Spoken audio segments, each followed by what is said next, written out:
Okay so friends, you are going for ITI principal assistant director exam. उसमें एक topic है engineering mechanics आपका general engineering के अंदर। उसमें एक टॉपिक है फ्रिक्शन और फिर फ्रिक्शन की एप्लीकेशन। तो लैडर उसमें एक मेन एप्लीकेशन है जो हम ऑलरेडी एक वीडियो में उसको डिस्कस कर चुके हैं। ये मैं टॉपिक आपको कराऊंगा, इसके नोट्स भी आपको मिल जाएंगे और साथ में कुछ बुक्स की पेजेस जो आपको गो थ्रू करने चाहिए थ्योरेटिकली, जैसे लॉज ऑफ फ्रिक्शन वगैरह क्या होता है, वो बुक्स के PDF की फॉर्म में भी मैं आपको प्रोवाइड कर रहा हूँ। तो मेरे को लगता है ये 2 वीडियोस प्लस वो जो नोट्स मैं आपको प्रोवाइड कर रहा हूँ दैट विल बी सफिशिएंट। और आपका कोई भी ब्रांच है, computer science, civil engineering, mechanical engineering, electrical engineering, ये टॉपिक आपको आना चाहिए बिकॉज ये फिजिक्स का पार्ट है। तो सॉलिड में जो फ्रिक्शन है और फ्लूइड या लिक्विड में जो फ्रिक्शन है उसको हम अलग तरीके से डिस्कस करते हैं। आज का लेक्चर सॉलिड फ्रिक्शन से रिलेटेड है। फ्रिक्शन बेसिकली सरफेस की रफनेस के ऊपर डिपेंड करता है। अगर सरफेस रफ है, मतलब उस सरफेस बहुत स्मूथ नहीं है, तो जब सरफेस किसी दूसरे सरफेस के ऊपर ट्राई करेगा मूव करने का, तो friction force will come into action. और जो फ्रिक्शन फोर्स होती है वो एक रेजिस्टेंस फोर्स होती है, रेजिस्ट करती है मोशन को। फ्रिक्शन हमेशा 2 कॉन्टैक्ट सरफेस पे लगता है और वो हमेशा मोशन को अपोज करता है। इस पूरे लेक्चर में जो मैं भी लूँगा, इसमें कुछ फ्रिक्शंस की बात करेंगे, जैसे static friction, limiting friction, kinetic friction, और कोफिशिएंट ऑफ फ्रिक्शन की बात करेंगे, इंक्लाइंड सरफेस की बात करेंगे, कुछ कोफिशिएंट ऑफ फ्रिक्शंस की बात करेंगे हम, जैसे स्टैटिक एंड जो आपका काइनेटिक फ्रिक्शन है उसकी बात करेंगे। रोलिंग फ्रिक्शन में इसमें कवर नहीं कर रहा, रोलिंग फ्रिक्शन में अलग से क्वेश्चन के थ्रू कवर करूंगा। तो स्टार्ट करते हैं फ्रेंड्स। फ्रिक्शन जो होता है वो बेसिकली इसके बारे में कुछ इंपॉर्टेंट बातें जो मैं आपको बताऊं। सबसे पहले, फ्रिक्शन हमेशा कॉन्टैक्ट सरफेस के ऊपर लगता है। अगर मैं आपको 2 बॉडीज दे दूं, लेट अस से बॉडी A और ये है आपका सरफेस, ये है आपका सरफेस, तो ये जो आपका कॉन्टैक्ट सरफेस है इसके टेंजेंशियल लगता है। तो फ्रिक्शन ऑलवेज, फ्रिक्शन फोर्स जो लगती है दैट इज टेंजेंशियल, वो लगती है tangential to contact surface, contact surface. ये जो शेडेड रीजन आपको दिख रहा है ये कॉन्टैक्ट सरफेस का बेसिकली टेंजेंशियल डायरेक्शन है और फ्रिक्शन फोर्स टेंजेंशियल लगती है कॉन्टैक्ट सरफेस के ऊपर। मैं अगर आपको एक और डायरेक्शन, एक और डायग्राम दूं, ये देखिए, ये एक इंक्लाइंड वेज है और इसमें कॉन्टैक्ट सरफेस जो है वो ये है। अब आप जानते हैं कि अगर बॉडी मूव करने की ट्राई करेगी तो नीचे की तरफ मूव करने की ट्राई करेगी, तो फ्रिक्शन फोर्स ऊपर की तरफ लगेगा। और अगर मैं सपोज बॉडी इस तरफ मूव करने की ट्राई कर रही है तो फ्रिक्शन फोर्स पीछे की तरफ को लगेगा। तो इससे एक और इंपॉर्टेंट बात हमें पता लगती है कि friction force always acts in direction opposite to that of probable motion। अब प्रोबेबल मोशन क्या होता है? जो बेसिकली जिस डायरेक्शन में बॉडी मूव कर सकती है, एक्चुअल में मूव नहीं कर रही है बट मूव कर सकती है। जैसे मैंने बाहर से बॉडी के ऊपर एक फोर्स लगाई, मैंने F फोर्स बाहर से लगाई, मैं कैपिटल F फोर्स बता रहा हूं और स्मॉल f को फ्रिक्शन फोर्स बता रहा हूं। जैसे मैंने किसी बॉडी को बाहर से फोर्स लगाई कैपिटल F और जो फ्रिक्शन फोर्स है वो स्मॉल f है, तो फ्रिक्शन फोर्स जो लगेगी वो डायरेक्शन ऑफ प्रोबेबल मोशन। भाई बॉडी किस डायरेक्शन में मूव कर सकती है? इस डायरेक्शन में, तो फ्रिक्शन कहां लगेगा? अपोजिट डायरेक्शन में। तो इसका मतलब ये हुआ कि फ्रिक्शन एक्शन फोर्स नहीं है, friction is reaction force. Friction is reaction force, action force नहीं है फ्रिक्शन, अपने आप में नहीं लगता फ्रिक्शन, रिएक्शन फोर्स है फ्रिक्शन। मतलब no action force, no reaction force. No action force, अगर मैं को बाहर से फोर्स ना लगाऊं तो नो फ्रिक्शन फोर्स। कई बार स्टूडेंट्स को अगर मैं ये दे दूं कि भाई इस बॉडी का जो वेट है इतना है, कोफिशिएंट ऑफ फ्रिक्शन इतना है, तो बताओ फ्रिक्शन फोर्स कितनी लगेगी? फ्रिक्शन फोर्स लगाने से पहले जरूर देख लेना बाहर से कोई फोर्स लग रही है कि नहीं लग रही है। आप बोलोगे सर इसमें तो लग नहीं रही, पर इसका जो अपना वेट है वही आपका इसको नीचे की तरफ मूव करवाता है, ग्रेविटी फोर्स। तो फ्रिक्शन फोर्स हमेशा टेंजेंशियल लगेगी टू द कॉन्टैक्ट सरफेस और हमेशा डायरेक्शन ऑफ मोशन के अपोजिट लगेगी, जिस डायरेक्शन में मोशन हो सकती है। ऐसा नहीं कि मोशन होने की रिक्वायरमेंट है, ऐसा भी हो सकता है मैंने जो फोर्स लगाई बॉडी को मूव नहीं कर रही है, वो बॉडी को मूव नहीं कर रही है, लेकिन फ्रिक्शन फोर्स फिर भी लगेगी क्योंकि मैंने एक्शन लगा दिया तो रिएक्शन भी लगेगा। अब एक और मैं कॉन्टैक्ट सरफेस बनाता हूं, लेट अस से वर्टिकल कॉन्टैक्ट सरफेस है, लेट अस से जो बॉडी है वर्टिकल सरफेस है, तो फ्रिक्शन किस तरफ लगेगा, अब बॉडी का वेट नीचे की तरफ लग रहा है तो फ्रिक्शन फोर्स किस तरफ लगेगा, ऊपर की तरफ को लगेगा। अब ध्यान से देखना फ्रेंड्स, तीनों केसेस में जो फ्रिक्शन फोर्स है वो डायरेक्शन ऑफ प्रोबेबल मोशन के अपोजिट है और टेंजेंशियल है कॉन्टैक्ट सरफेस के, और जो फ्रिक्शन फोर्स है वो रिएक्शन फोर्स है, मतलब अगर एक्शन फोर्स होगी तभी आपकी फ्रिक्शन फोर्स लगेगी। एक और चीज मैं आपको बता दूं, ये तो आप लॉज ऑफ फ्रिक्शन में पढ़ोगे, जो आपको मैंने डॉक्यूमेंट दिया है उसमें लॉज ऑफ फ्रिक्शन है, बट एक बात समझ लो कि फ्रिक्शन फोर्स जो है वो सरफेस रफनेस के ऊपर डिपेंड करती है। It depends upon surface roughness, it depends on surface roughness, एक तो उसके ऊपर डिपेंड करती है, एंड नॉर्मल रिएक्शन। अब नॉर्मल रिएक्शन क्या होती है ये भी अभी डिस्कस करेंगे। Normal reaction to contact surface, जो कॉन्टैक्ट सरफेस पे नॉर्मल रिएक्शन लगेगी उसके ऊपर और सरफेस रफनेस के ऊपर डिपेंड करती है, और सरफेस रफनेस के ऊपर ही एक और फैक्टर डिपेंड करता है जिसको बोलते हैं कोफिशिएंट ऑफ फ्रिक्शन। तो आपका जो कोफिशिएंट ऑफ फ्रिक्शन है वो भी आपका रफनेस के ऊपर डिपेंड करता है। कोफिशिएंट ऑफ फ्रिक्शन अलग अलग कॉन्टैक्ट सरफेस का अलग अलग होता है, और वो फर्दर जो मटेरियल एंड कॉन्टैक्ट सरफेस का रफनेस है उसके ऊपर डिपेंड करता है। तो कोफिशिएंट ऑफ फ्रिक्शन किस किस चीज पे डिपेंड करता है, ये डिपेंड करता है on material of the surface, surface के material, material of material and roughness of, and roughness या स्मूथनेस जो मर्जी बोल लो, रफनेस ऑफ कॉन्टैक्ट सरफेस। तो जो कॉन्टैक्ट सरफेस है उसका मटेरियल क्या है और कॉन्टैक्ट सरफेस का रफनेस क्या है, उसके ऊपर डिपेंड करेगा कोफिशिएंट ऑफ फ्रिक्शन, और कोफिशिएंट ऑफ फ्रिक्शन के eventually friction force. So friction force coefficient of friction के साथ रिलेटेड टर्म होती है। ये कुछ आपको टर्म्स पता होने चाहिए। एक इसमें और बहुत ज्यादा इंपॉर्टेंट पॉइंट है वो ये कि जो फोर्स ऑफ फ्रिक्शन है वो एरिया ऑफ कॉन्टैक्ट पे डिपेंड नहीं करता। तो ये समझ लेना कि friction force does not depend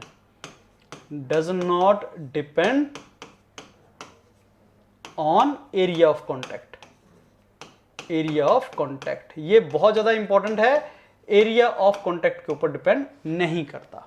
ये डिपेंड करता है रफनेस के ऊपर, ये डिपेंड करता है मटेरियल के ऊपर, ये कॉन्टैक्ट सरफेस के ऊपर डिपेंड नहीं करता, ये टेंजेंशियल होता है कॉन्टैक्ट सरफेस को, और always in the direction opposite to the direction of probable motion काम करता है, और फ्रिक्शन एक रिएक्शन फोर्स है, ये एक्शन फोर्स नहीं है। This is how this all goes. So friction के बारे में थोड़ा तो ये पता होना चाहिए। अब फ्रिक्शन फोर्स कुछ तरह का होता है, जैसे आपका लिमिटिंग फ्रिक्शन है, स्टैटिक फ्रिक्शन है, काइनेटिक फ्रिक्शन है, ये अलग अलग टाइप के फ्रिक्शन फोर्सेस हैं। तो इनकी टाइप्स क्या क्या हैं, अब हम अगर पढ़ें types of friction, types of friction forces, तो कितने टाइप के फ्रिक्शन फोर्सेस होते हैं, इसको जनरली हम बोल सकते हैं static friction, static friction, limiting friction, मैं ओनली स्लाइडिंग फ्रिक्शन की बात कर रहा हूं यहां पे, मैं ओनली स्लाइडिंग फ्रिक्शन की बात कर रहा हूं, मैं रोलिंग फ्रिक्शन की बात नहीं कर रहा हूं। और तीसरा होता है काइनेटिक फ्रिक्शन, काइनेटिक फ्रिक्शन। तीन तरह का फ्रिक्शन होता है। एक होता है आपका स्टैटिक फ्रिक्शन, जब बॉडी एट रेस्ट है, तो क्या जब बॉडी एट रेस्ट हो तो क्या फ्रिक्शन एग्जिस्ट करता है, बिल्कुल करता है। बॉडी में हो सकता है, बॉडी एट रेस्ट है लेकिन फ्रिक्शन फ्री भी हो सकता है। Limiting friction, body about to move, body बस मूव करने ही वाली है। और तीसरा बॉडी इज मूविंग, जब बॉडी मूव कर रही है तो आपका kinetic friction will body is at rest, body about to move and body is about to basically body is moving। तो तीन तरह का फ्रिक्शन होता है आपका, बॉडी एट रेस्ट जब बॉडी मूव नहीं कर रही, बॉडी आपकी बेसिकली मूव ही करने वाली है, और ये लिमिटिंग फ्रिक्शन जो होता है मैक्सिमम स्टैटिक फ्रिक्शन को बोलते हैं। Limiting friction as the name shows, limiting friction is maximum static friction. Static friction की मैक्सिमम वैल्यू को लिमिटिंग फ्रिक्शन बोलते हैं। इनमें सबसे ज्यादा जो होता है आपका वो लिमिटिंग फ्रिक्शन होता है, मैक्सिमम होता है, उसके बाद आपका काइनेटिक और स्टैटिक फ्रिक्शन आता है। एक और बात, ये दोनों की फिक्स्ड वैल्यू होती है, these are having fixed values, fixed values. और ये जो स्टैटिक फ्रिक्शन है ये ऑटो एडजस्टिव होता है। Static friction is auto adjustive, auto adjustive and depends and is equal to applied force. जो मैंने फोर्स अप्लाई की उसके बराबर होती है। सो स्टैटिक फ्रिक्शन जो है वो ऑटो एडजस्टिव होता है और ये अप्लाइड फोर्स के बराबर होता है, जितनी मैंने फोर्स लगाई उसके बराबर होता है। एक डायग्राम आपको दे रहा हूं, इसको ध्यान से देखना, बहुत ज्यादा इंपॉर्टेंट डायग्राम।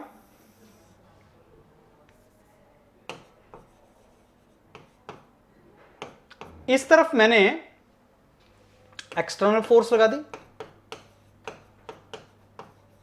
ये मैंने कैपिटल एफ एक्सटर्नल फोर्स जो मैं बाहर से लगा रहा हूं, और इस तरफ मैंने फ्रिक्शन फोर्स लगा दी। ये डायग्राम ध्यान से देखो, ये डायग्राम ये बोल रहा है कि टॉप पे जो वैल्यू है वो है आपकी लिमिटिंग फ्रिक्शन। मैं इसको एफ स्मॉल एफ एल से रिप्रेजेंट करता हूं। लेट से स्टैटिक फ्रिक्शन को मैंने एफ एस से रिप्रेजेंट कर दिया, इसको लिमिटिंग फ्रिक्शन को लेट से लिमिटिंग फ्रिक्शन को मैं एफ एल से रिप्रेजेंट करता हूं और इसको एफ के से रिप्रेजेंट करता हूं, राइट। सो ऐसे मैंने तीन टर्म्स को रिप्रेजेंट किया, static friction F S, limiting friction F L, kinetic friction F के।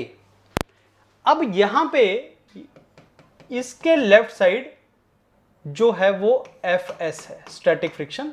स्टैटिक फ्रिक्शन की मैक्सिमम वैल्यू एफ एल के बराबर हो गई, और स्टैटिक फ्रिक्शन किसके बराबर होता है, कैपिटल एफ के, जो बाहर से फोर्स लगाई। तो एफ एस एफ के बराबर होता है, एफ एस की मैक्सिमम वैल्यू लिमिटिंग फ्रिक्शन होती है, और ये सारे का सारा जो आपकी वैल्यू है यहां पे ये एफ के है, काइनेटिक फ्रिक्शन। यहां बॉडी इज मूविंग, यहां बॉडी एट रेस्ट, और यहां पे जब फ्रिक्शन आ गया तो body almost ready to move. ध्यान से देखो, बड़ा इंपॉर्टेंट डायग्राम है। तीन तरह के फ्रिक्शन होते हैं friction force, static friction, limiting friction, kinetic friction. जब बॉडी मूव कर रही है तो काइनेटिक फ्रिक्शन, जब बॉडी रेस्ट पे है और अगर फ्रिक्शन है स्टैटिक फ्रिक्शन, और जब बॉडी रेस्ट पे तो है लेकिन फ्रिक्शन अब मैक्सिमम आ गया, अब बॉडी मूव करने ही वाली है, लिमिटिंग फ्रिक्शन। स्टैटिक फ्रिक्शन जब भी निकालने को बोलेगा तो वो आपका एक्सटर्नल फोर्स के बराबर आएगा। अब क्योंकि आप में से बहुत से बच्चे जो अलग अलग ब्रांचेस के हैं और आप आईटीआई के एग्जाम लिखने जा रहे हैं, तो हम उतना पढ़ेंगे जिससे एग्जाम में क्वेश्चन निकल जाएं और जिससे एग्जाम हमारा ठीक हो जाए। तो आप समझो सारी की सारी स्टोरी दोबारा से। ये जो लिमिटिंग फ्रिक्शन है इसको निकालते कैसे हैं? लिमिटिंग फ्रिक्शन का फॉर्मूला होता है म्यू इनटू नॉर्मल रिएक्शन। अब मैं आपको एग्जांपल के थ्रू एक्सप्लेन करता हूं। लेट अस से देयर इज अ बॉडी, और उस बॉडी का अपना जो मास है वो m है और उसका वेट mg है। तो उस कॉन्टैक्ट सरफेस पे जो नॉर्मल रिएक्शन लगी वो mg के बराबर लगी, राइट और नॉट? जो वो mg के बराबर लगी। और एक टर्म मैंने डिफाइन की जिसको मैंने कोफिशिएंट ऑफ स्टैटिक फ्रिक्शन बोला। लेट अस से म्यू s जो है वो कोफिशिएंट ऑफ स्टैटिक फ्रिक्शन है, नाम है उसका कोफिशिएंट ऑफ स्टैटिक फ्रिक्शन। लेकिन याद रखना friends, coefficient of static friction जो है वो हमेशा क्या निकालने के लिए यूज करोगे? उसको लिमिटिंग फ्रिक्शन निकालने के लिए यूज करेंगे। कोफिशिएंट ऑफ स्टैटिक फ्रिक्शन जो है वो हमेशा बेसिकली लिमिटिंग फ्रिक्शन की वैल्यू को निकालने के लिए यूज होता है। तो म्यू एस क्या है? Coefficient of static friction, coefficient of static friction, ये होता है कोफिशिएंट ऑफ स्टैटिक फ्रिक्शन। और ये क्या निकालने के लिए यूज करते हैं? Limiting friction. ये क्या चीज है आपका? ये है लिमिटिंग फ्रिक्शन। तो लिमिटिंग फ्रिक्शन कैसे निकालते हैं? इस तरीके से निकालते हैं। और आर क्या है? आर आपका नॉर्मल डायरेक्शन है, ये इसकी वैल्यू है। काइनेटिक फ्रिक्शन कैसे निकालते हैं? म्यू के इंटू नॉर्मल डायरेक्शन। ये क्या है? ये है sir coefficient of kinetic friction, kinetic friction, coefficient of kinetic friction. और ये किस चीज को निकालने के लिए यूज करते हैं? काइनेटिक फ्रिक्शन के लिए। काइनेटिक फ्रिक्शन को निकालने के लिए कोफिशिएंट ऑफ काइनेटिक फ्रिक्शन, और लिमिटिंग फ्रिक्शन निकालने के लिए कोफिशिएंट ऑफ स्टैटिक फ्रिक्शन। और इन दोनों की वैल्यूज फिक्स्ड होती है। अगर मेरे पास नॉर्मल डायरेक्शन है और मेरे पास कोफिशिएंट ऑफ फ्रिक्शन भी है तो इनकी वैल्यू फिक्स होती है। बिकॉज कोफिशिएंट ऑफ फ्रिक्शन किस पे डिपेंड करता है? Roughness of the surface. और किस पे डिपेंड करता है? Material of the surface, contact surface. दो सरफेस अगर कॉन्टैक्ट में हैं, जैसे क्यों आप टायर रबड़ का बनाते हो और रोड चारकोल का बनाते हो? रबड़ एंड चारकोल जो दोनों मटेरियल हैं उनका कोफिशिएंट ऑफ फ्रिक्शन बहुत ज्यादा होता है, इसलिए अच्छी ग्रिप के लिए, स्किडिंग ना हो, हम इन दोनों मटेरियल्स को लेते हैं। सीमेंट के रोड भी होते हैं, लेकिन चारकोल के रोड जितना अच्छी ग्रिप सीमेंट वाले रोड की नहीं होती, इसलिए आप चारकोल का रोड बनाते हैं। दो चारकोल का रोड उतना स्ट्रांग नहीं होता, पानी वानी गिरेगा बरसात में, चारकोल का जो रोड है वो खराब हो जाएगा। सीमेंट वाला रोड पक्का होता है पानी के अंदर, लेकिन कोफिशिएंट ऑफ फ्रिक्शन ज्यादा होने की वजह से हम उसको यूज करते हैं। तो कोफिशिएंट ऑफ फ्रिक्शन किस पे डिपेंड करता है? साहब कॉन्टैक्ट सरफेस के ऊपर और रफनेस के ऊपर। आपने कई जगह पे देखा होगा कि रोड के अंदर थोड़ी से पैचेस लगा देते हैं हम। जब हम पैच क्रिस क्रॉस लगा देंगे, रफनेस बढ़ा देंगे, तो कोफिशिएंट ऑफ फ्रिक्शन बढ़ जाएगा, जिससे ग्रिप और अच्छी बन जाएगी। तो आपका कोफिशिएंट ऑफ फ्रिक्शन उस पर डिपेंड करता है। अब बोलोगे कि सर ये तो बात समझ आ गई, लेकिन स्टैटिक फ्रिक्शन किस पे डिपेंड किया? अब मान लो F जो है वो एक्सटर्नल फोर्स है, F जो है वो एक्सटर्नल फोर्स है, तो स्टैटिक फ्रिक्शन किसके बराबर होता है? वो आपका एक्सटर्नल फोर्स के बराबर होता है। जब भी स्टैटिक फ्रिक्शन निकालना है, अगर स्टैटिक फ्रिक्शन है तो वो एक्सटर्नल फोर्स के बराबर होगा। अब आप समझो कि अगर बॉडी के ऊपर मैंने फोर्स लगाई लेकिन बॉडी फिर भी मूव नहीं कर रही है, तो ऐसा क्यों होगा? अगर मैंने बॉडी के ऊपर फोर्स लगाया लेकिन बॉडी फिर भी मूव नहीं कर रही है, तो ऐसा क्यों है? क्योंकि जो मैंने एक्सटर्नल फोर्स लगाया, अगर वो लिमिटिंग फ्रिक्शन के कम है, और लिमिटिंग फ्रिक्शन हमने कैसे निकाला? Mu static into normal direction. तो सबसे पहले आपने क्या किया? आपने, अगर आपको नॉर्मल डायरेक्शन दे रखी है तो कोफिशिएंट ऑफ स्टैटिक फ्रिक्शन से उसको मल्टीप्लाई किया, जिससे आपने लिमिटिंग फ्रिक्शन निकाला। फिर ये देखा कि जो मैंने बाहर से फोर्स लगाई है, तो क्या वो बाहर से लगाई हुई फोर्स लिमिटिंग फ्रिक्शन से कम है या ज्यादा है? अगर वो लिमिटिंग फ्रिक्शन से कम है तो आपकी बॉडी मूव नहीं करेगी, body will not move, body will not move. और अगर बॉडी मूव नहीं करेगी तो स्टैटिक फ्रिक्शन आएगा, और स्टैटिक फ्रिक्शन किसके बराबर होगा? एक्सटर्नल फोर्स के बराबर होगा। तो जब भी न्यूमेरिकल दिया जाएगा, क्वेश्चन दिया जाएगा एग्जाम में, सबसे पहले ये देखना कि क्या जो बाहर से फोर्स लगी है वो लिमिटिंग फ्रिक्शन जितनी है या नहीं है। अगर उस जितनी नहीं है तो बॉडी मूव नहीं करेगी, लेकिन अगर बाहर से जो फोर्स लगाई है आपने वो लिमिटिंग फ्रिक्शन से ज्यादा है तो बॉडी मूव कर जाएगी। और फिर कौन सी आपकी basically friction force will come into picture? Kinetic friction. तो अगर आपकी बाहर से लगाने वाली फोर्स आपकी लिमिटिंग फ्रिक्शन से ज्यादा है तो body will move, body will move. और जब बॉडी मूव कर जाएगी तो फ्रिक्शन कौन सा आएगा? Kinetic friction will come into picture. तो बॉडी, काइनेटिक फ्रिक्शन फिर बॉडी के ऊपर लगेगा। और काइनेटिक फ्रिक्शन तो आपको पता है ये कैसे निकालते हैं? काइनेटिक फ्रिक्शन निकालते हैं म्यू के इंटू नॉर्मल डायरेक्शन, ऐसे काइनेटिक फ्रिक्शन निकालते हैं।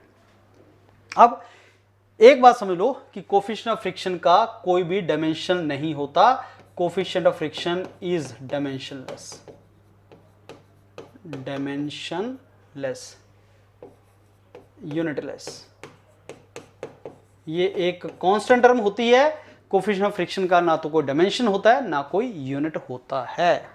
अब इतनी सी बात समझने के बाद ये एक्चुअल में कंसेप्ट आपको समझ आएगा क्वेश्चन के थ्रू। मैं एक क्वेश्चन आपको फ्रेम करके दे रहा हूं, let's see whether you understand it. ये मैंने एक बॉडी दी जिसका मास है 10 किलोग्राम, मैंने एक बॉडी दी जिसका मास है 10 kilogram, of coefficient of static friction मैंने आपको दे दिया 0.1। कोफिशिएंट ऑफ स्टैटिक फ्रिक्शन और कोफिशिएंट ऑफ काइनेटिक फ्रिक्शन बहुत से केस में वो बराबर देगा। वैसे तो coefficient of static friction is more than coefficient of kinetic friction, मैंने शायद ये लिखाया भी आपको, कहीं ना कहीं लिखाया मैंने कि नहीं लिखाया है, कि कोफिशिएंट ऑफ काइनेटिक फ्रिक्शन जो आपका है वो coefficient of static friction is more than coefficient of kinetic friction and limiting friction is more than kinetic friction. ये देखो, limiting friction is maximum and it is more than, because it is calculated as coefficient of static friction into normal reaction, it is coefficient of kinetic friction into normal reaction. तो because limiting friction is more than kinetic friction, coefficient of static friction is more than coefficient of kinetic friction. But if numerical में अगर ना दिया हो तो friends आपने दोनों को इक्वल लेना है। अब देखो coefficient of kinetic friction हमें इतना दिया है, अब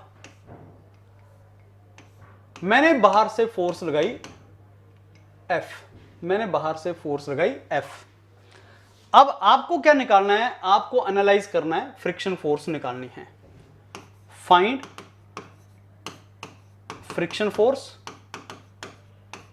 friction force if value of F is 5 Newton, value of F is 10 Newton, value of F is 15 Newton. तो ये 3 केस मैंने आपको दे दिए। आपको फ्रिक्शन फोर्स निकालनी है, अगर बाहर से लगे वाली जो फोर्स है 5 न्यूटन है, 10 न्यूटन है, 15 न्यूटन है, तो आपने फ्रिक्शन फोर्स निकालनी कितनी होगी। चलो चलते हैं भाई साहब। सबसे पहले क्या करना है, फर्स्ट ऑफ ऑल फर्स्ट आपने क्या निकालना है, लिमिटिंग फ्रिक्शन निकालो। लिमिटिंग और काइनेटिक फ्रिक्शन इसमें बराबर है, क्योंकि कोफिशिएंट ऑफ फ्रिक्शन बराबर है, वो होगा आपका म्यू इंटू नॉर्मल रिएक्शन के। बता सकते हैं भाई साहब नॉर्मल रिएक्शन कितना है, normal reaction is equal to mg, और g की वैल्यू मान लो 10 मीटर पर second square acceleration due to gravity. Easy मतलब इजी कैलकुलेशन के लिए मैंने आपको बोल दिया 10 मीटर पर सेकंड स्क्वायर इसको ले लो, एक्सेलरेशन ड्यू टू ग्रेविटी 10 ले लो। तो m कितना है 10, ये हो गया 100 न्यूटन।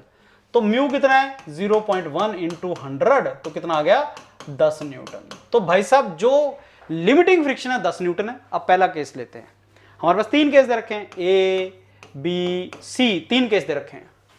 अगर मैं ए केस लेता हूं तो बाहर से लगने वाली फोर्स आपकी लिमिटिंग फ्रिक्शन से कम है, 5 न्यूटन लगी है तुम्हारी, 5 न्यूटन जो है वो लिमिटिंग फ्रिक्शन से कम है। सबसे पहले क्या करना है, लिमिटिंग फ्रिक्शन निकालना है। कैसे निकालना है, नॉर्मल रिएक्शन पता है, कोफिशिएंट ऑफ स्टैटिक फ्रिक्शन पता है, निकाल लिया।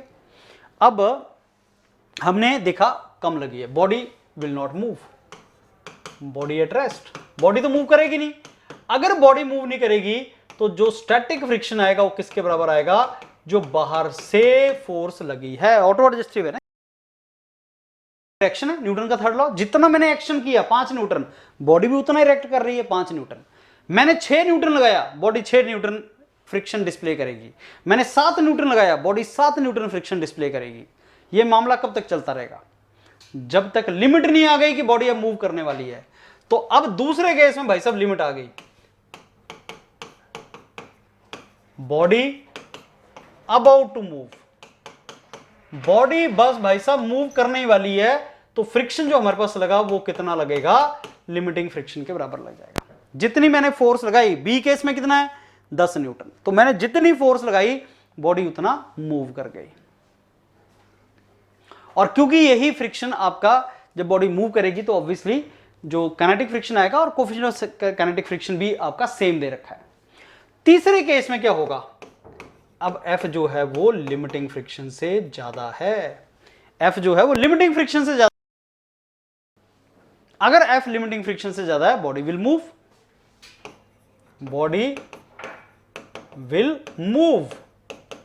अगर भाई साहब बॉडी विल मूव तो फ्रिक्शन कौन सा आता है, काइनेटिक फ्रिक्शन आता है।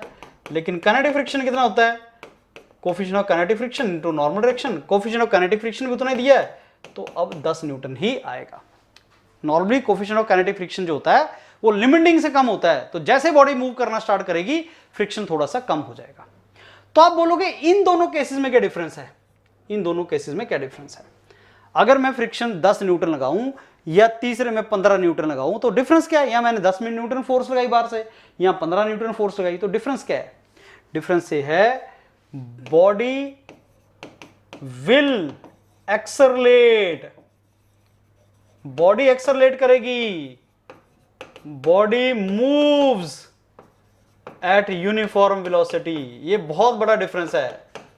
जब बाहर से लगने वाली नेट फोर्स 0 है, ध्यान से देखना, 10 न्यूटन यहां से लगा, फ्रिक्शन फोर्स भी 10 न्यूटन है, मैंने बाहर से 10 न्यूटन फोर्स लगाया, काइनेटिक फ्रिक्शन भी 10 न्यूटन है, तो बॉडी यूनिफॉर्म वेलोसिटी पे मूव कर सकती है। लेकिन अगर सपोज तीसरे केस की मैं बात करूं, ध्यान से देखना, मैंने यहां से फोर्स लगा दी 15 न्यूटन और फ्रिक्शन जो काइनेटिक फ्रिक्शन है वो है 10 न्यूटन, तो जो नेट फोर्स लगी बॉडी की, जो नेट फोर्स लगी बॉडी की, न्यूटन का थर्ड जो सेकंड लॉ है, net force is equal to mass into acceleration. Net force कितनी लगी? 15 माइनस 10, और वो किसके बराबर है? 10 इंटू ए। तो बता सकते हो एक्सेलरेशन कितना होगा? एक्सेलरेशन आएगा 5 divide by 10, this means 0.5 metre पर सेकेंड स्क्वायर। तो जब ये तीसरा केस जो है, ये बॉडी एट रेस्ट या body moving at uniform motion, आप जानते हो कि अगर यहां से 10 न्यूटन लगा, यहां से भी 10 न्यूटन लगा, तो net force acting on the body is 0। और अगर net force acting on the body is 0, तो न्यूटन का सेकंड लॉ क्या बोलता है? एक्सेलरेशन 0। अब एक्सेलरेशन 0 दो ही केस में होती है, एक या तो बॉडी मूव नहीं कर रही है, बॉडी इज एट रेस्ट, या बॉडी कांस्टेंट वेलोसिटी के साथ मूव कर रही है। तो भाई साहब ये जो सेकंड केस है बी, इसमें या तो बॉडी एट रेस्ट है या बॉडी यूनिफॉर्म वेलोसिटी से मूव कर रही है। लेकिन तीसरा केस जो है वो एक्सेलरेशन मोशन वाला केस है, बॉडी एक्सेलरेट कर रही है। तो आपका फ्रिक्शन के ये 3 केस बनते हैं। ये बहुत ज्यादा इंपॉर्टेंट केस है भाई साहब, बहुत ज्यादा इंपॉर्टेंट एक एनालिसिस है फ्रिक्शन का। Static friction, limiting friction, kinetic friction, coefficient of friction मैंने आपको बताया, फ्रिक्शन क्यों होता है मैंने आपको बताया। थ्योरी के लिए मैं आपको डॉक्यूमेंट भेज रहा हूं, उसको रिवाइज कर लेना। और ये बहुत ज्यादा इंपॉर्टेंट केस है जिसमें आपको पता लगे बॉडी किस तरीके से एक्सेलरेट करती है। अब अगर इस क्वेश्चन को थोड़ा और अच्छा बनाना हो तो मैं मोशन ऑफ काइनेटिक के मोशंस भी इसमें डाल दूंगा, motion of uniformly accelerated motion equations डाल दूंगा, और मैं ये पूछ लूंगा बॉडी कितना डिस्टेंस ट्रेवल की, बॉडी कहां पे पहुंची, ये सारी चीजें भी मैं डिस्कस कर सकता हूं। तो ये आपका एक इंपॉर्टेंट केस है जिसको आपको पता होना चाहिए। एक और न्यूमेरिकल लेते हैं, बताना मेरे को जरा आप इसको कैसे सॉल्व करेंगे। मैंने आपको एक बॉडी दे दी भाई साहब, ये बॉडी, और ये बॉडी सेम केस लेते हैं, पिछले केस लेते हैं, 10 किलोग्राम की बॉडी, और मैंने इस बॉडी के ऊपर 5 न्यूटन फोर्स तो यहां से लगाई, यहां से मैंने लगाया 5 न्यूटन फोर्स, और ये मैंने लगा दिया लेट अस से 30 डिग्री के ऊपर, 30 डिग्री के ऊपर 5 न्यूटन फोर्स लगाई। कोफिशिएंट ऑफ फ्रिक्शन है 0.1, जी को मान लो 10 मीटर पर सेकेंड स्क्वायर, 10 मीटर पर सेकेंड स्क्वायर। एनालाइज करो फ्रिक्शन कितना आएगा, बताओ फ्रिक्शन कितना आएगा। राइट, एक तो ये केस है, एक और केस दे देता हूं आपको। आप बोलोगे सर ने क्वेश्चन कम दिए, तो मैंने एक क्वेश्चन भी दे देता हूं आपको। अब मैंने आपको ये क्वेश्चन दिया, 30 डिग्री पे मैंने ये फोर्स 5 न्यूटन लगाई। सेम केस है, म्यू इसमें भी 0.1, और ये जो है आपका 10 किलोग्राम। तो ये दो केस मैंने आपको दे दिए। 5 न्यूटन फोर्स मैंने बॉडी के ऊपर लगाई, ऐसे दो अलग अलग एंगल के ऊपर लगाई मैंने। आपको मेरे को बताना है इस केस को, तो किस तरीके से आप इसको एनालाइज करेंगे। सबसे पहले जो 5 न्यूटन फोर्स है, इसके दो कंपोनेंट ले लो, इसके दो कंपोनेंट आएंगे। 5 cos 30 डिग्री, cos 30 √3/2 होता है, आप जानते हैं, √3/2 cos 30 डिग्री होता है, और ये आ जाएगा 5 sin 30, sin 30 डिग्री आपका 1/2 होता है। 5 cos 30, जिसके साथ एंगल लगा होता है वो cos बन जाता है, दूसरा आपका sin बन जाता है। उसी तरीके से ये क्या बन गया भाई साहब, ये बन गया 5 cos 30, और ये क्या बन गया 5 sin 30 डिग्री। ये इसके दो कंपोनेंट आ गए। अब मैं क्यों निकाल रहा हूं, क्योंकि जब आप इसका नॉर्मल रिएक्शन निकालोगे वो अलग हो जाएगा। इसका जब नॉर्मल डायरेक्शन निकालोगे वो अलग हो जाएगा। अब बता सकते हैं इसमें नॉर्मल डायरेक्शन कितना है? इसमें सर नॉर्मल डायरेक्शन होगा mg नीचे की तरफ, और 5 sin 30 डिग्री देखो किस तरफ लगा है, 5 sin 30 किस लगा, ऊपर की तरफ लगा, तो 5 sin 30 डिग्री उसमें से माइनस हो जाएगा, 5 sin 30 उसमें से माइनस हो जाएगा। माइनस क्यों हो जाएगा? क्योंकि वेट नीचे लग रहा है, ये कंपोनेंट ऊपर लग रहा है। तो अब मेरे पास mg कितना आ गया, लेट से 100 आ गया, माइनस 5/2 आ गया, या 50 न्यूटन ले लेते हैं इसको यार, 5/2 बहुत ही कम लग रहा है, 50 तो हमारे पास ठीक हो जाएगा, 50/2 राइट, तो 50/2 आ जाएगा, 50/2 आ गया तो 25 आ गया, 75 न्यूटन लगेगा नॉर्मल डायरेक्शन। उसी तरीके से इसको भी 5 न्यूटन ले लेते हैं, इसको आपका 50 न्यूटन ले लेते हैं। इसमें नॉर्मल डायरेक्शन बताओ कितना आएगा? नॉर्मल डायरेक्शन में यहां पे आएगा mg प्लस 50 sin 30। अब देखो ये ऐड हो जाएगा, ऐड क्यों होगा? अब नीचे की तरफ लगा है, वेट एंड 50 sin 30 दोनों एक ही तरफ लगा है, 50 sin 30 दोनों नीचे की तरफ लगा है, दोनों नीचे की तरफ लगा, तो कितना हो जाएगा ये 125 न्यूटन हो जाएगा। इसमें नॉर्मल डायरेक्शन 125 है, इसमें नॉर्मल डायरेक्शन 75 है। अब इसमें एक्सटर्नल फोर्स कितनी लगी? ये एक्सटर्नल फोर्स है 50, 25 तो आ जाएगी 25 into 1.73,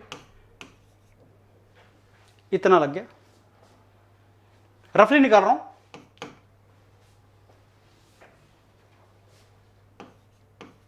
if I am not wrong 42.5 Newton. ये जो फोर्स लगी इस तरफ, ये एक्सटर्नल फोर्स लगी। अब देखो सिचुएशन क्या बैठी, सिचुएशन ये बैठी कि यहां से इसके ऊपर जो एक्सटर्नल फोर्स अब लगी, चाहे ऐसे बोल लो, वो लगी 42.5 न्यूटन। फ्रिक्शन फोर्स कितनी लगेगी? वो लगेगी म्यू जो 0.1 है into normal direction. Normal direction कितनी है? 75, तो कितना हो गया? 7.5 न्यूटन। तो फ्रिक्शन फोर्स, लिमिटिंग फ्रिक्शन लगी 7.5 और एक्सटर्नल फोर्स जो लग रही है वो 42.5 लग रही है, राइट? तो ये आपकी बॉडी मूव करेगी, इनफैक्ट ये एक्सेलरेट करेगी। तो फ्रिक्शन फोर्स कितना लगेगा? यही फ्रिक्शन फोर्स होगा, क्योंकि यही काइनेटिक फ्रिक्शन के बराबर है, तो इतनी आपकी फ्रिक्शन फोर्स लगेगी। अब इस केस में कितना है? इस केस में जो आपका फ्रिक्शन फोर्स लगा वो कितना है? अब बताओ एक्सटर्नल फोर्स कितनी लगी? एक्सटर्नल फोर्स लगी, अगेन एक्सटर्नल फोर्स इसमें भी कितनी लगी? एक्सटर्नल फोर्स आपकी 50 cos 30 डिग्री, तो 50 cos 30 डिग्री 42.5।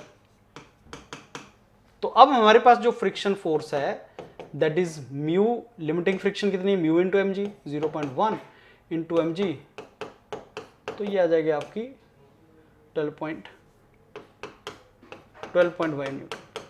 इसमें भी फ्रिक्शन फोर्स आपकी यही लगेगी, because body will move, right? बस निकालने का वैल्यू अलग है। तो किस में फ्रिक्शन ज्यादा है बताओ? फ्रिक्शन फोर्स किस में ज्यादा है? Friction force is more in this case, right? इसीलिए जब आप एयरपोर्ट पे सूटकेस को लेके जाते हैं तो आप पुश नहीं करते हो, आप पुल करते हो। एयरपोर्ट पे सूटकेस जो लेके जाना है तो ऐसे लेके जाना है, क्योंकि इसमें फ्रिक्शन कम लगेगा। और जो घास काटने वाली मशीन है उसमें ये करना, क्योंकि घास काटने वाली मशीन जो होती है उसमें आप चाहते हो कि वो साथ में घास काटे, जमीन के साथ लग के घास काटे, तो फ्रिक्शन उसमें ज्यादा चाहिए होता है, राइट? तो जब आप ग्रास कटिंग मशीन है उसको पुश करते हो, और ये जो है आप इसको पुल करते हो, तो आप वेट को पुल करते हो, ऐसे आप उसमें देखते हो।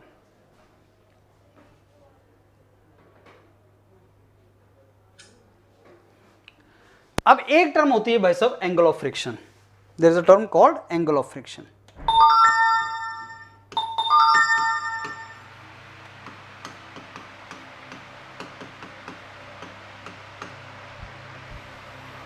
मैं इसका नाम अल्फा लगा देता हूं। एंगल ऑफ फ्रिक्शन क्या है?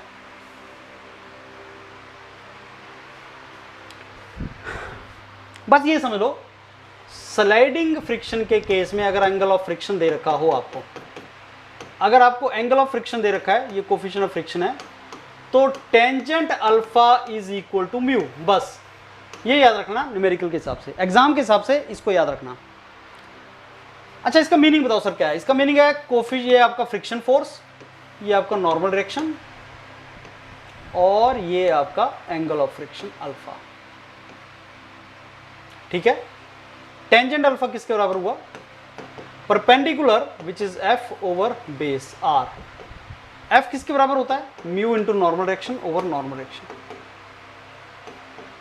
ये देखो ध्यान से, ये है कॉन्टैक्ट फोर्स, इसको बोलते हैं कॉन्टैक्ट फोर्स। ये कॉन्टैक्ट सरफेस के ऊपर होती है। तो अगर कभी कॉन्टैक्ट फोर्स निकालने के लिए बोले, कॉन्टैक्ट फोर्स अगर निकालने के लिए बोले तो होता है friction force plus reaction force under root. कैसे निकालना, ये कौन सी फोर्स है, फ्रिक्शन फोर्स, ये कौन सी फोर्स है, रिएक्शन फोर्स। तो contact force is the force acting at the contact surface. Now there are two forces acting at the contact surface, tangential force which is friction force, normal force which is normal reaction, और इन दोनों का जो vector sum है that is contact force, तो इसको बोलते हैं contact force। तो एंगल ऑफ फ्रिक्शन को कैसे डिफाइन करते हैं, angle between what, angle between contact force and, बताओ, angle between contact force and normal direction, ये इसकी डेफिनेशन है। एग्जाम में डायरेक्ट डेफिनेशन आ सकती है। एंगल ऑफ फ्रिक्शन बताओ क्या होता है, बस अगर एंगल ऑफ फ्रिक्शन आपको दे रखा है या एंगल ऑफ फ्रिक्शन निकालने को बोल रहा है, बस इतना समझ लो कि भाई साहब एंगल ऑफ फ्रिक्शन का अगर टेंजेंट लेंगे तो कोफिशिएंट ऑफ फ्रिक्शन आ जाएगा, इससे ज्यादा इसका कोई मतलब नहीं है। और एंगल ऑफ फ्रिक्शन होता क्या है, ये आपके कॉन्टैक्ट फोर्स और नॉर्मल डायरेक्शन के बीच का एंगल होता है, ये एंगल इन दोनों के बीच का है बस। लेकिन एंगल ऑफ रिपोज एक अच्छी चीज है जो मेरे को अच्छी लगती है। एंगल ऑफ रिपोज क्या चीज है, एंगल ऑफ रिपोज क्या चीज है सर, इसको फाई बोल देते हैं। इसका भी भाई साहब पहले मीनिंग समझ लो। एंगल ऑफ रिपोज का मीनिंग होता है अगर तुम टेंजेंट फाई लोगे तो कोफिशिएंट ऑफ फ्रिक्शन आएगा। आप बोलोगे सर दोनों ही कोफिशिएंट ऑफ फ्रिक्शन है तो फाई और अल्फा क्यों दे दिया, एक ही नाम दे देते। कुछ नहीं, बस नाम अलग अलग रखने के लिए। एंगल ऑफ फ्रिक्शन है, ये एंगल ऑफ रिपोज है। ये एक्चुअली ये इनक्लाइंड सरफेस के लिए होता है, ये होता है इनक्लाइंड सरफेस के लिए, इनक्लाइंड सरफेस के लिए। देखो क्या है, अगर कोई बॉडी जिसका मास m है उसका वेट हमेशा वर्टिकली डाउनवर्ड रहेगा। इस वेट के दो कंपोनेंट होंगे, एक कंपोनेंट mg साइन थीटा होगा और एक कंपोनेंट mg cos थीटा होगा। अगर ये एंगल थीटा है तो ये एंगल भी थीटा है, ये भी थीटा है, राइट। तो mg के दो कंपोनेंट बनेंगे, एक vertical normal to the contact surface. मैंने आपको बताया था कॉन्टैक्ट सरफेस क्या है, ये आपका कॉन्टैक्ट सरफेस है, ये आपका कॉन्टैक्ट सरफेस है। Normal to contact surface mg cos theta and along the contact surface mg sin theta. Normal reaction किस तरफ लगेगी, नॉर्मल रिएक्शन इस तरफ लगेगी, राइट। तो नॉर्मल रिएक्शन किसके बराबर आती है इसमें, mg cos थीटा के बराबर आती है सर। और एक्सटर्नल फोर्स जो है वो कौन सी है, external force mg sin theta है। अब अगर बॉडी मूव करेगी तो नीचे की तरफ मूव करेगी, इसलिए फ्रिक्शन किस तरफ लगेगा, ऊपर की तरफ लगेगा, फ्रिक्शन ऊपर की तरफ लगेगा। अब जरा सोच के देखो, अगर थीटा 0 हो जाए तो ये केस बन जाएगा। अब जैसे जैसे मैं थीटा बढ़ाता चला जाऊंगा ये f एक्सटर्नल फोर्स कंपोनेंट बढ़ता जाएगा, क्योंकि जैसे जैसे थीटा बढ़ता है साइन थीटा बढ़ता है, जैसे जैसे थीटा बढ़ेगा साइन थीटा बढ़ेगा। 90 डिग्री पे sine theta is 1 maximum value. अब जैसे जैसे मैं थीटा बढ़ाऊंगा ये कंपोनेंट एक्सटर्नल फोर्स बढ़ती जाएगी, और एक्सटर्नल फोर्स अगर बढ़ती जाएगी तो वो बॉडी को मूव करवाने की ट्राई करेगी। तो जिस एंगल के ऊपर, जिस एंगल ऑफ इंक्लिनेशन के ऊपर बॉडी जस्ट स्टार्ट स्लाइडिंग, उसको एंगल ऑफ रिपोज बोलते हैं। That value of theta, theta क्या है, angle of inclination eight which body starts sliding is angle of repose, angle of repose. जैसे जैसे आपका थीटा की वैल्यू बढ़ेगी एक ऐसा टाइम आएगा वो फाई के बराबर हो जाएगी, और फाई जब होगा तो बॉडी मूव करना स्टार्ट कर देगी, क्योंकि जैसे जैसे आप इंक्लिनेशन बढ़ाओगे ऑब्वियसली बॉडी स्लाइड करेगी नीचे। हमें एग्जाम के लिए कुछ नहीं चाहिए, अगर हमारे पास एंगल ऑफ रिपोज दिया है मतलब तुम्हें म्यू मिल गया, म्यू मिल गया मतलब तुम्हें कोफिशिएंट ऑफ फ्रिक्शन मिल गया। अब इनक्लाइंड सरफेस को कैसे एनालिसिस करते हैं, इनक्लाइंड सरफेस का एनालिसिस देख लो भाई सब क्या है। अगर बॉडी का मास m है तो mg साइन ऑफ थीटा, ये क्या है थीटा, इस तरफ लगेगा। mg हमेशा नीचे की तरफ लगता है, ये एंगल थीटा है तो ये एंगल भी थीटा, mg cos थीटा। अब आप बोलोगे सर अगर ये थीटा तो ये थीटा कैसे आ गया? अरे यार ट्रिग्नोमेट्री लगाओ। ट्रिग्नोमेट्री अगर लगाओगे तो तुम्हें दो राइट एंगल ट्रायंगल दिखेंगे, एक ये और एक ये। अब देखो अगर दो लाइंस के बीच में एंगल थीटा है, अगर किन्हीं दो लाइंस के बीच का एंगल थीटा है तो उनके परपेंडिकुलर दो लाइंस के बीच में भी एंगल थीटा होता है। ये जो लाइन है ये इसके परपेंडिकुलर, ये जो लाइन है ये इसके परपेंडिकुलर। तो अगर किन्हीं दो लाइंस के बीच का एंगल थीटा तो उनके दो परपेंडिकुलर लाइंस के बीच में भी एंगल थीटा। एक तरीका तो ये है। दूसरा, राइट एंगल ट्रायंगल बना लो यार, ये एंगल 90 डिग्री है, ये थीटा है, ये 90 माइनस थीटा। उसी तरीके से ये 90 डिग्री है, ये 90 डिग्री है, और अगर तुम देखोगे तो ये जो एंगल तीसरा बच गया ये 90 माइनस थीटा बन गया तो ये थीटा बन गया। ऐसे बस ये याद रख लो, ये थीटा होता है, राइट। ये normal direction, normal to contact surface. Contact surface ये है, और फ्रिक्शन किस तरफ लगेगा? ऊपर की तरफ लगेगा, ठीक है जी। अब लिमिटिंग फ्रिक्शन क्या होता है? सर वो होता है coefficient of static friction into normal direction. बताओ जरा नॉर्मल डायरेक्शन क्या है? Sir mg cos theta. अब आपने ये देखना है कि एक्सटर्नल फोर्स इस केस में कौन सी है? mg sin theta external force की तरह से काम कर रहा है। एक्सटर्नल फोर्स क्यों बोल दिया हमने? एक्चुअली जो बॉडी के ऊपर फोर्स लगी उसको एक्सटर्नल फोर्स बोल दिया। तो अगर तो आपका f लिमिटिंग फ्रिक्शन से कम है, ये बहुत ज्यादा इंपॉर्टेंट चीज है, तो फ्रिक्शन स्टैटिक आएगा और वो f के बराबर होगा। समझ लो बहुत ज्यादा इंपॉर्टेंट केस है ये।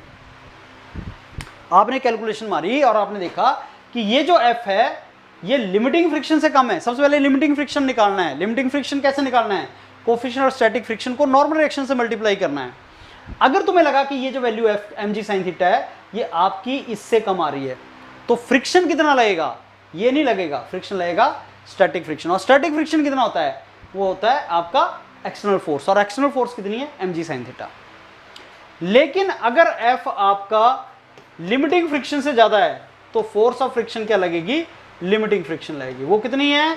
Mu into mg cos theta, right. और ये कितनी है? mg sin theta. तो इनक्लाइंड सरफेस जो है फ्रेंड्स उसमें दो ही तरह के फ्रिक्शन लगेंगे तुम्हारे। इनक्लाइंड सरफेस जो है उसमें दो ही तरह के फ्रिक्शन लगते हैं। एक या तो mg cos theta, mg sin theta जो स्टैटिक फ्रिक्शन है, या mu into mg cos theta जो लिमिटिंग फ्रिक्शन है। दो ही तरह के लगते हैं। और अगर आपका f fl से बड़ा हो, अगर f fl से बड़ा हो तो f minus fl will be m into a। तो बॉडी तुम्हारी एक्सेलरेट भी कर सकती है नीचे की तरफ, और अगर एक्सेलेरेशन निकालने को बोलेगा तो f minus fl over m करके निकालोगे। तो एक्सटर्नल फोर्स कितनी थी भाई साहब? mg sin थीटा आपकी एक्सटर्नल फोर्स थी, mg sin थीटा आपकी एक्सटर्नल फोर्स थी, minus mu mg cos theta divide by m। तो कितना हो गया acceleration? g sin theta minus mu into g cos theta. ये आपके पास m से कैंसिल कर दिया, mu into g cos theta. ये आपके पास एक्सेलरेशन आ गया। ये आपके पास इनक्लाइंड सरफेस का एनालिसिस।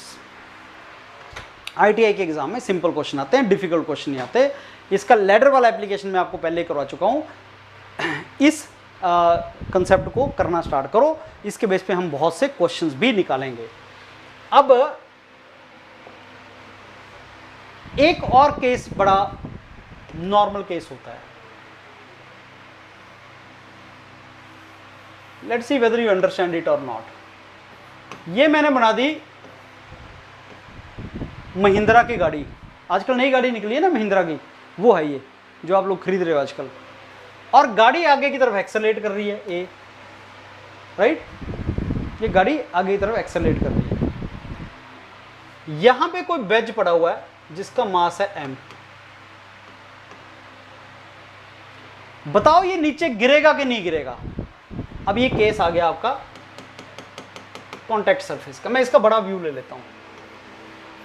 ये कॉन्टैक्ट सरफेस, और अगर सारा सिस्टम एक्सेलरेट आगे की तरफ कर रहा है तो इसके ऊपर m इंटू ए एक रिएक्शन फोर्स लगती है। वैसे ही जैसे तुम गाड़ी में खड़े हो, गाड़ी आगे एक्सेलरेट कर रही है, तुम्हें पीछे की तरफ फोर्स लग रहा है, ये बेसिकली आपका रिएक्शन फोर्स होती है। अगर गाड़ी आगे की तरफ एक्सेलरेट कर रही है, ये पूरा ट्रक आगे की तरफ एक्सेलरेट कर रहा है, तो ये जो बॉडी ट्रक के साथ जुड़ी हुई है, ये जो वेज, ये जो बॉक्स ट्रक के ऊपर लगा हुआ, ये इसके ऊपर पीछे की तरफ फोर्स लगेगी, रिएक्शन फोर्स। ये इसके लिए रिएक्शन नॉर्मल रिएक्शन की तरह से काम करता है। तो नॉर्मल रिएक्शन कितनी है, m इंटू ए। एम क्या है, इस बॉडी का मास, तो इसका अपना वेट कितना है, mg। बॉडी का मास m है, तो इसका वेट कितना है, mg, नीचे की तरफ। नॉर्मल रिएक्शन कितनी है, m इंटू ए। सर ये m इंटू ए कैसे आया? भाई ये जो बॉक्स है, ये एक non inertial frame of reference में है। ये ट्रक है तुम्हारा, ट्रक या तुम्हारा गाड़ी है कोई, तो ये नॉन इनर्शियल फ्रेम है, नॉन इनर्शियल फ्रेम है। ये नॉन इनर्शियल फ्रेम में अगर तुम बैठे हो, जैसे गाड़ी ट्रक में बैठे हो, तो गाड़ी आगे की तरफ जा रही है, तुम पीछे की तरफ गिर रहे हो, तुम्हारे ऊपर से एक रिएक्शन फोर्स लगती है। न्यूटन का थर्ड लॉ, ये आगे की साइड एक्सेलरेट कर रहा है, पीछे की तरफ इस पे फोर्स लग रही है। अब कॉन्टैक्ट सरफेस ये है वर्टिकल, अगर कॉन्टैक्ट सरफेस वर्टिकल है तो नॉर्मल रिएक्शन हॉरिजॉन्टल आएगी, आर एम ए के बराबर है। अगर बॉडी नीचे की तरफ गिर सकती है तो फ्रिक्शन फोर्स ऊपर की तरफ लगेगा। तो लिमिटिंग फ्रिक्शन फोर्स कितना होता है, coefficient of static friction into normal reaction. तो लिमिटिंग फ्रिक्शन फोर्स कितने हो गए, म्यू इंटू आर, मतलब म्यू इंटू एम ए। अगर अब फ्रिक्शन फोर्स आपकी mg से बड़ी है तो body will not fall, body will not fall due to its weight. Otherwise तो बॉडी नीचे गिर जाएगी। अगर ट्रक खड़ा हो तो नीचे गिर जाएगा, mg नीचे लगेगा, राइट। इसका जो वेट है वो तो नीचे की तरफ लगेगा, बॉडी गिर जाएगी। लेकिन अगर ट्रक एक्सेलरेट करना स्टार्ट कर दे, आपने कई बार देखा, बारिश हो रही है आजकल, आप देखोगे जो गाड़ी के कार का विंड शील्ड है आगे वाला, उसमें वाटर के ड्रॉप ऊपर की तरफ जा रहे होते हैं जब गाड़ी एक्सेलरेट करती है अपोजिट डायरेक्शन में। Body will not fall, that means mu M A अगर mg से बड़ा है, m को कैंसिल कर देते हैं, तो म्यू अगर g ओवर a से बड़ा है, म्यू अगर g ओवर a से बड़ा है तो बॉडी गिरेगी नहीं। लेकिन अगर म्यू g ओवर a से कम है तो बॉडी नीचे की तरफ गिर जाएगी। तो तीन तरह के कॉन्टैक्ट सरफेस कराए मैंने आपको, प्लेन, हॉरिजॉन्टल, वर्टिकल, इंक्लाइंड। तीनों में क्वेश्चन बनता है, तीनों में क्वेश्चन बनता है।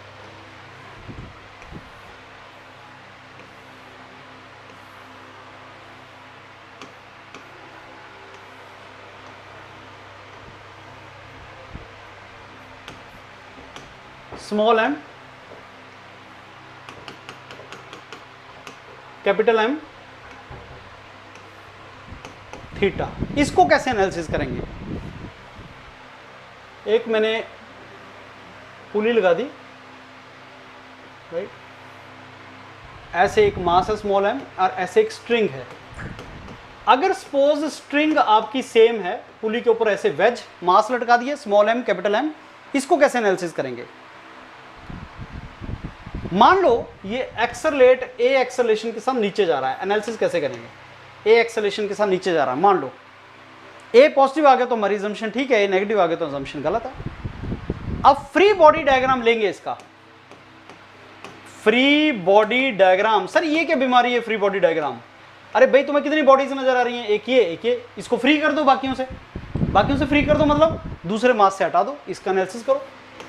अच्छा ठीक है, एम टेंशन कितनी लगी ऊपर की तरफ, टी, ये कितना है ए, इसका अपना वेट कितना है mg, इक्वेशन बनाओ, mg minus T is equal to small m into A. यार इसको m1 m2 कर देते हैं, नहीं तो कन्फ्यूजन हो जाएगा। m1, इसको मैंने m2 बोल दिया, तो ये m2 है, तो हो गया m2g minus T is equal to m2a, equation number 1। इसको फ्री बॉडी डायग्राम ले लेते हैं, ठीक है।